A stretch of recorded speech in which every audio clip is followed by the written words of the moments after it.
कहानी के आगे बढ़ते हैं हम। कल मैंने आपको बताया था कि माँ को तो किसी तरह से टाल मटोल के गोपाल, वीणा और राधा, श्याम इन्होंने भेज दिया अपने कमरे में।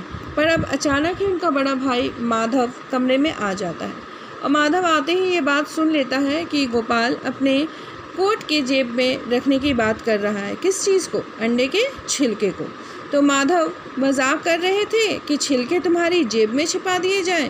हंसता हुआ स्टोव की ओर जाता है गोपाल। जी हाँ, जी नहीं, मजाक नहीं, मेरा मतलब यह है कि माधव, तुम्हारा अर्थ मैं समझता हूँ। और तुम क्या खाकर मुंह पोंछ रहे हो श्याम बाबू?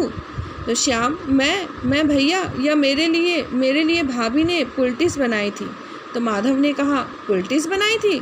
और तुम वह पुलटिस गले से नीचे उतार गए? मतलब पुलटिस तो घाव या चोट में लगाने की चीज़ें हैं और तुम उसे खा गए हंसकर। खूब। तो आजकल पुलटिस खाने के काम भी आने लगी है। भला यह तो बताओ कि किस चीज़ की पुलटिस थी? जिस चीज़ के यह छिलके हैं उसी की, या फिर किसी और चीज़ की? तो माधव को पता था कि अंडे बनाए गए हैं और वो अंडों के छिलके के छिपाने की बात चल रही है, तो इसीलिए वह छेड़ते हुए पूछता है अपने भाई से कि बताओ पुलटिस किस चीज़ की बनी थी? जिसके ये छिलके हैं, यानी कि अंडों के, या किसी और चीज़ के? श्याम बहुत घबरा जाता है, वह कुछ कह नहीं पाता। श्याम, भैया थी तो यह पुलटिस ही, मगर जल्दी में मेरा मतलब है कि मैंने जल्दी में। तो माधव ने कहा, तुमने जल्दी में सोचा कि इसे खा डाला जाए? फिर हंसकर, बहुत अच्छा किया, बनी हुई चीज़ का कोई तो प्रयोग होना चाहिए। और तुम गोपाल, तुम ये छिलके जेब में क्यों भरते हो? बाहर जाकर इन्हें नाली में डाल दो, आगे से डिब्बे में भरकर बाहर ले जाने की आवश्यकता नहीं है। तो माधव को सब कुछ पता है, तो वो कहता है कि श्याम, जल्दी में तुमने क्या किया? जल्दी में तुमने चोट पे लगाने की दवाई खा ली? अच्छा, बहुत अच्छा किया। लेकिन फिर वो कहता है, कोई बात नहीं, कोई बात नहीं गोपाल, तुम एक काम करो, इन छिलकों को अपनी जेब में मत डालो, इन्हें जाकर बाहर नाली में डाल दो और डिब्बे में भरकर ले जाकर फेंकने की भी आवश्यकता नहीं है। गोपाल, लेकिन भैया। माधव, भैया सब जानते हैं राजा, वे ये भी जानते हैं कि तुम्हारे बाएं हाथ की उंगलियां किस तरह पीली हुई हैं। यह भी जानते हैं कि श्याम बाबू का दूध कमरे में क्यों जाता है, और यह भी जानते हैं कि उनके सो जाने पर उनकी बीवी मोमबत्ती जलाकर कौन सी पुस्तक पढ़ा करती है। तो माधव बताता है, जो उनके बड़े भाई हैं गोपाल के, वो बताते हैं कि भैया सब कुछ जानते हैं राजा वो अपने छोटे भाई को कह रहे हैं कि तुम्हारी उंगलियां जो पीली हो गई है ना, अंडे के छिलके में थोड़ा अंडा होगा, तो उससे लग जाने से, छिलके से, मतलब जो अंदर में रहती है ना उनकी जर्दी अंडे की, उससे उंगलियां पीली हो गई थी। तो भैया कह रहे हैं कि मुझे पता है कि तुम्हारी उंगलियां पीली क्यों हुई हैं, मुझे ये भी पता है कि श्याम बाबू क्या खाए हैं, और मुझे ये भी पता है कि श्याम के कमरे में दूध क्यों जाता है सुबह सुबह, और उन्हें ये भी पता है कि उनकी बीवी जो है मोमबत्ती जलाकर कौन सी पुस्तक पढ़ती है, रामायण, महाभारत या चंद्रकांता। तो इस तरह से गोपाल को, श्याम को, राधा को और वीणा को पता चलता है कि उनके बड़े भाई साहब माधव को सब कुछ पता है। फिर गोपाल, भैया अब आपसे क्या छिपाना है, आप तो सब कुछ जानते हैं, मगर देखिए अम्मा से नहीं कहिएगा, अम्मा को पता चल गया तो बस किसी की खैर नहीं। तो माधव, अम्मा से ना कहूँ? हंसकर माधव इस बात को हंसी में ले जाता है, तुम समझते हो कि अम्मा यह सब नहीं जानती? तो फिर वो कहता है गोपाल से कि तुम्हें क्या लगता है कि माँ को कुछ भी नहीं पता?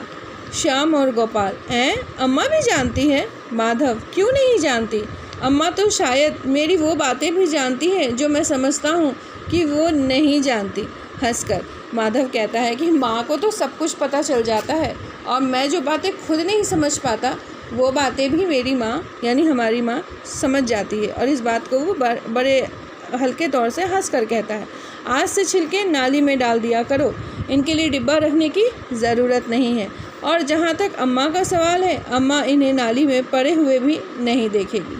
तो तुम्हें क्या लगता है, अम्मा जब तुम्हारे मोजे में छिलके नहीं देखती तो क्या नाली में पड़े हुए उस छिलके को देखेगी? हल्की हंसी हंसता रहता है। कौन? माधव।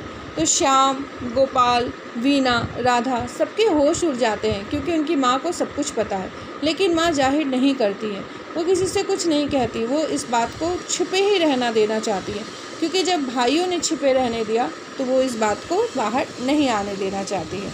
दोनों भाई मिलकर इस बात को छिपाते हैं। अब बेटों ने बात को छिपा रखी है तो माँ भी उसे सामने आने नहीं देना चाहती। अब इसके प्रश्न अभ्यास में आ जाते हैं। सबसे इम्पॉर्टेंट प्रश्न यही है पहला, मैं VI लिख देती हूँ क्योंकि यह प्रश्न कई बार वार्षिक में भी पूछा जाता है। पराया घर तो लगता ही है भाभी, अपनी भाभी भाई के कमरे में श्याम को परायेपन का एहसास क्यों होता है? तो श्याम एक बिल्कुल लापरवाह किस्म का व्यक्ति है। पॉइंट्स में लिखेगा आंसर, मैंने बोला नहीं, ध्यान दीजिएगा, पॉइंट्स में ही आंसर लिखेगा। श्याम एक लापरवाह किस्म का व्यक्ति है। उसके बड़े भाई गोपाल भी उसकी तरह ही अस्त व्यस्त रहने वाले व्यक्ति हैं, मतलब बिल्कुल लापरवाह, किसी भी चीज़ का ध्यान नहीं रखना, ना साफ़ सफाई ना कपड़े, किसी चीज़ का नहीं। वीना के आ जाने के बाद गोपाल का कमरा पूरी तरह से साफ़ सुथरा और सुव्यवस्थित अच्छे ढंग से लगने लगा।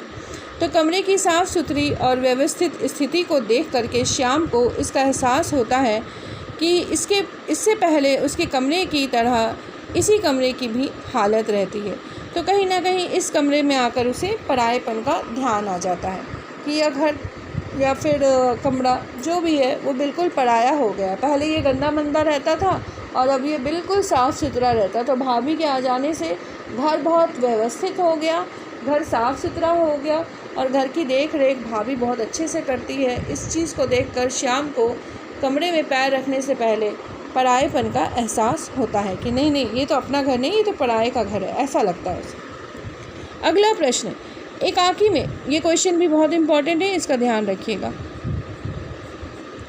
एकाकी में अम्मा की जो तस्वीर उभरती है अंत में वह बिल्कुल बदल जाती है। टिप्पणी कीजिए। तो जैसा पता चलता है कि अम्मा को कुछ भी नहीं मालूम है अंडे के बारे में, अंडे के छिलकों के बारे में, लेकिन बाद में पता चलता है कि अम्मा को सब कुछ पता है।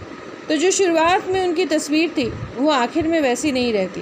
तो इस पर आप टिप्पणी कीजिए। एकाकी की शुरुआत में अंडे खाने, चंद्रकांता जैसी किताब पढ़ने, सिगरेट पीने जैसे बातें वर्जित बताई गई हैं होने के कारण परिवार की मुखिया अम्मा के बारे में पाठकों या दर्शकों के मन में कठोर और रूढ़िवादी व्यक्ति की छवि बनती है। मतलब एक ऐसे व्यक्ति जो रूढ़ियों को मानते हैं और जो बिल्कुल कठोर हो, ऐसे व्यक्ति की छवि बन जाती है अम्मा के बारे में शुरुआत में कहानी के। जो किसी की पसंद की चीज़ ना करने दो तो पता चलता है कि आप बहुत कठोर हो।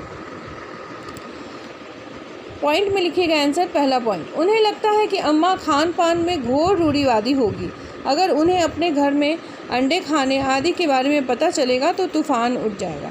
तो घर के सदस्यों को क्या लगता है कि अम्मा जो है वो रूढ़िवादी है। रूढ़िवादी का अर्थ क्या हुआ? रूढ़िवादी का अर्थ हुआ जो पुराने मतलब विचारों को माने, पुराने रीति रिवाजों को माने, अंधविश्वास को माने या फिर ऐसी रूढ़ियों को माने जो आज के समय के लोग नहीं मानते। तो उन्हें लगता था कि माँ बहुत रूढ़िवादी विचार की है। अगला पॉइंट, एकांकी के अंत में बड़े भाई माधव के संवादों से हमें पता चलता है कि अम्मा के कठोर चेहरे के पीछे बेहद समझदार और सुलझावा चरित्र है। तो बाद में हमें पता चलता है कहानी के आखिर में माधव ने जब बताया कि अम्मा को सब कुछ पता है, तो बाद में हमें पता चलता है कि उस चेहरे के पीछे एक समझदार और सुलझावा चरित्र है जो किसी से भी कुछ नहीं कहता। अम्मा अपने घर के बारे में सब कुछ जानती है। वह जानती है कि घर में कौन अंडे खाता है, कौन चंद्रकांता जैसी किताबें पढ़ता है और कौन सिगरेट पीता है, परंतु वो किसी से कुछ भी नहीं कहती। आदर और सम्मान की भावना के कारण ही परिवार के अन्य सदस्य अपनी कमियों को छिपाते हैं। अम्मा इस बात को बेहतर ढंग से समझती है। तो अम्मा सभी की बातें समझती हैं। माधव के शब्दों में, अम्मा तो शायद मेरी वे बातें भी जानती हैं जो मैं समझता हूँ कि वो नहीं जानती। तो माँ को सब कुछ पता है लेकिन माँ किसी से भी कुछ नहीं कहती है, ना कुछ भी कहना चाहती है, क्योंकि माँ की जो कठोर स्वभाव को घर के सदस्य जानते थे, उस कठोर स्वभाव के पीछे एक बहुत सुलझा हुआ और एक समझदार चरित्र है। और आखिर में माधव का ये कहना कि अम्मा तो वो सारी बातें भी जानती हैं जो शायद मैं नहीं जानता, मतलब माँ को तो वो बातें भी पता होती हैं जो मुझे नहीं पता चलती है मेरे बारे में। तो माँ सब कुछ जानती है घर के बारे में, परंतु वो ये भी जानती हैं कि हम लोग जो मतलब घर के जो सदस्य हैं वो आदर और सम्मान के चलते माँ से कोई बात नहीं कहना चाहते। डर है, आदर है, सम्मान है, बात को छिपाते हैं। इसीलिए माँ उनके प्रति ये भावना रखती है कि इनसे कोई बात नहीं कहनी चाहिए। दया की भावना उनके चरित्र को दिखाती है। ठीक है, तो आज मैंने पहला और दूसरा प्रश्न आपको करा दिया। बाकी के प्रश्न उत्तर अगले वीडियो में। इसे ध्यान से पढ़ के समझ लीजिए और फिर याद कीजिएगा। धन्यवाद।